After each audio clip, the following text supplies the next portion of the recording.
Google sudah membuka suara dan nanti akan terbukti juga 9 miliar yang tidak sama sekali diterima saya, dan itu adalah kekeliruan investigasi. Semuanya akan terbuka satu persatu, fakta akan terbuka. Membongkar konstruksi politik terhadap Nadiem Makarim. Dalam politik Indonesia, ada satu senjata yang selalu muncul setiap kali kekuasaan, reformasi, dan kepentingan lama bertabrakan. Fitnah yang dikemas seolah-olah fakta hukum. Hari ini, kita menyaksikan bagaimana nama Nadiem Anwar Makarim diseret ke pusaran tuduhan serius seolah-olah ada aliran dana investasi Google ke Gojek yang kemudian dibalas dengan pengadaan Chromebook di Kementerian Pendidikan. Jadi sebetulnya investasi Google ini sudah berlangsung jauh sebelum Nadiem jadi menteri. Dan ini merupakan skema bisnis yang biasa. Artinya kepentingan Google melakukan investasi bisnis kepada perusahaan-perusahaan yang ada di Indonesia, itu mekanisme yang biasa. Dan sebetulnya kaitan dengan proyek ini sama sekali tidak ada hubungannya. Karena kita sama-sama ketahui Google ini perusahaan multinasional, tentunya mereka sangat menjaga kredibilitas mereka, dan mereka tidak mungkin akan melakukan kong kali kong dalam persoalan-persoalan seperti ini. Dan investasinya juga bukan merupakan investasi yang besar dibandingkan dengan investasi-investasi Google di negara-negara lain. Jadi saya tegaskan sekali lagi bahwa ini skema bisnis biasa investasi Google ke Gojek tersebut. Terima kasih. Sebenarnya itu kan sudah beberapa kali naik beritanya ya. Dan itu juga sudah beberapa kali kita jawab sebenarnya lewat Pak Hari maupun Pak Dua. Jadi soal tanggapan menerima uang itu ya kita tidak benar ya. Angka 809 itu sebenarnya bukan ke Pak Nadiem uangnya tapi ke PT Gojek. Nah itu berita itu sebenarnya dari minggu kemarin sudah ada jawaban kita soal itu. Jadi tidak benar itu dia menerima secara pribadi. Demikian. Narasi ini terdengar dramatis, terdengar meyakinkan. Tapi pertanyaannya sederhana, benarkah tuduhan itu berdiri di atas fakta atau hanya konstruksi politik yang dipaksakan? Mari kita bongkar pelan-pelan, tanpa emosi, tanpa fanatisme, dengan logika, kronologi, dan akal sehat. Investasi Google ke Gojek, fakta dasar. Pertama, mari kita luruskan satu hal mendasar, investasi Google ke Gojek. Google menyatakan secara terbuka bahwa investasi mereka ke entitas terkait Gojek terjadi antara tahun 2017 hingga 2021 dan sebagian besar terjadi sebelum Nadiem menjadi menteri pada Oktober 2019. Ini bukan klaim sepihak. Ini adalah fakta korporasi yang bisa diverifikasi di laporan investasi global. Pertanyaannya, bagaimana mungkin sebuah investasi swasta yang terjadi sebelum seseorang menjadi pejabat publik kemudian dianggap sebagai modal suap kebijakan negara?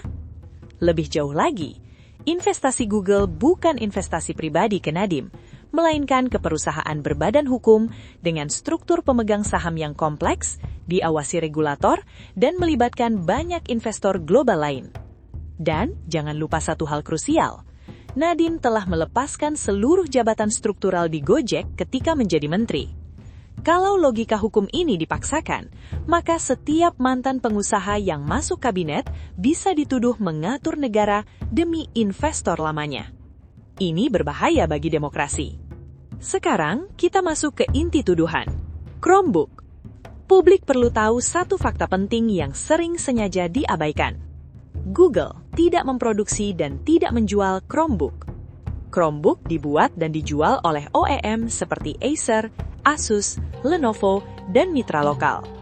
Google hanya menyediakan sistem operasi Chrome OS. Lisensi Chrome Device Management. Artinya apa? Artinya Google tidak menentukan harga perangkat, tidak mengatur pemenang tender, dan tidak bertransaksi langsung dengan sekolah atau kementerian. Lalu di mana logika aliran dananya? Kalau Google tidak menjual barangnya, kalau pengadaan dilakukan oleh vendor lokal, kalau harga ditentukan mekanisme pasar dan regulasi negara, maka tuduhan bahwa ada skema balas jasa investasi adalah tuduhan tanpa bentuk konkret. Pengadaan Chromebook bukan kebijakan pribadi. Fitnah lain yang beredar adalah seolah-olah Chromebook adalah pilihan pribadi Nadiem.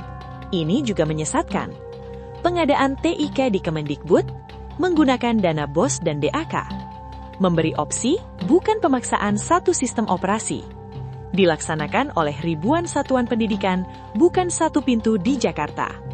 Bahkan sebelum Nadiem menjabat, Chromebook sudah pernah diuji coba di era menteri sebelumnya. Artinya, Chromebook bukan barang baru, bukan ide rahasia, dan bukan produk yang tiba-tiba dipaksakan karena kepentingan tersembunyi. Kalau kebijakan ini disebut kejahatan, maka yang harus disalahkan adalah mekanisme negara secara keseluruhan, bukan satu individu. Narasi 3T dan manipulasi keterbatasan. Isu daerah 3T juga sering dipakai sebagai alat emosional. Dikatakan bahwa Chromebook tidak bisa dipakai tanpa internet. Faktanya, Chromebook memiliki mode offline. Dokumen, pengolahan data, dan aplikasi tertentu tetap bisa digunakan tanpa koneksi internet. Banyak daerah 3T justru menerima perangkat dalam skema bertahap menuju digitalisasi. Apakah Chromebook sempurna? Tentu tidak. Tapi ketidaksempurnaan kebijakan bukan bukti korupsi. Kalau setiap kebijakan yang kurang optimal disebut kejahatan, maka tak satu pun menteri di Republik ini akan selamat dari penjara. Di mana bukti aliran dana? Sekarang, kita sampai pada pertanyaan paling penting. Di mana bukti aliran dana? Bukan asumsi, bukan pertemuan, bukan foto, bukan narasi.